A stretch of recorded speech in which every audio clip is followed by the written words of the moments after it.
Bonjour, je m'appelle Marianne. Avant d'arriver au centre d'accueil, je ne savais pas que j'avais des problèmes. Ma vie n'allait pas du tout, rien n'allait dans ma vie, mais pour moi, tout allait bien. Donc, c'est ma fille aînée qui m'a appelée un jour. J'étais retournée en Côte d'Ivoire parce que j'étais séparée. J'étais en train de me séparer de mon mari, mon ex-mari. Et elle m'a appelée, elle m'a dit qu'elle avait une force maléfique dans sa vie parce qu'elle venait de démissionner de son travail. Parce qu'à chaque fois qu'elle voulait un travail, elle avait, mais elle démissionnait d'elle-même. Donc là, cette fois-ci-là, elle était à Paris chez Total. Elle était assistante de direction.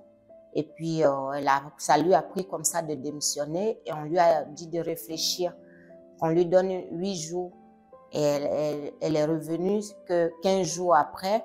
En fait, c'est comme si, comme elle a dit, c'est comme si on me réveillait pour me dire, mais qu'est-ce que tu as fait là?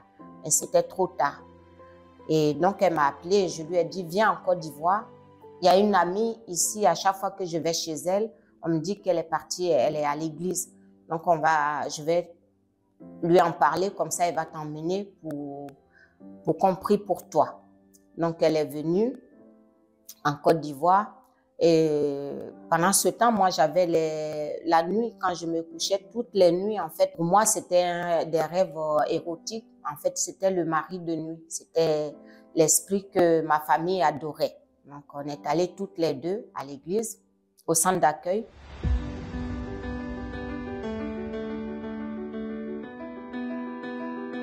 Donc, moi, j'ai commencé à faire les prières du lundi au dimanche. Donc, j'ai persévéré. Tous les jours, j'allais à l'église. J'avais des affaires, des entreprises. Avant, j'avais un électricien attitré qui venait quand il y avait des appareils qui n'allaient pas et tout. Toutes les semaines, il était là parce qu'il y avait toujours quelque chose qui n'allait pas.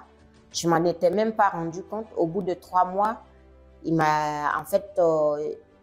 est venu me demander pourquoi je l'appelais plus. J'avais plus de soucis. Donc, j'ai continué, j'ai persévéré, je venais tous les jours. Et après, j'ai eu ma délivrance. Maintenant, j'ai entendu parler du Saint-Esprit et il fallait que j'aie le Saint-Esprit. Parce que je me suis dit, il ne faut pas que je traîne parce que cet esprit-là, il est parti. J'ai peur qu'il revienne et tout. Donc, j'ai commencé à faire des propos. J'ai commencé à faire des propos moi-même pour le Saint-Esprit. À jeûner à la maison, à me lever la nuit, prier et tout, chercher le Saint-Esprit et j'ai eu le Saint-Esprit. Et ce jour-là, ça a été le plus beau jour de ma vie.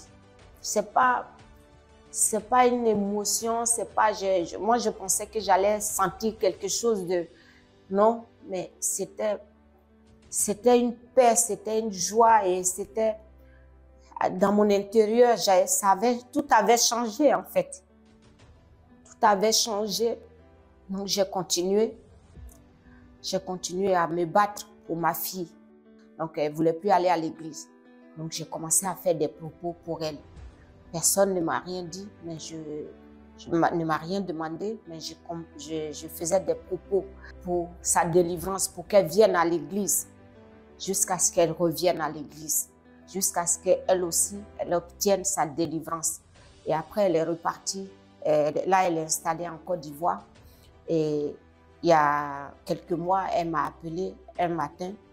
Elle me dit, maman, merci maman, j'ai le Saint-Esprit. Donc, elle était heureuse, elle était en joie.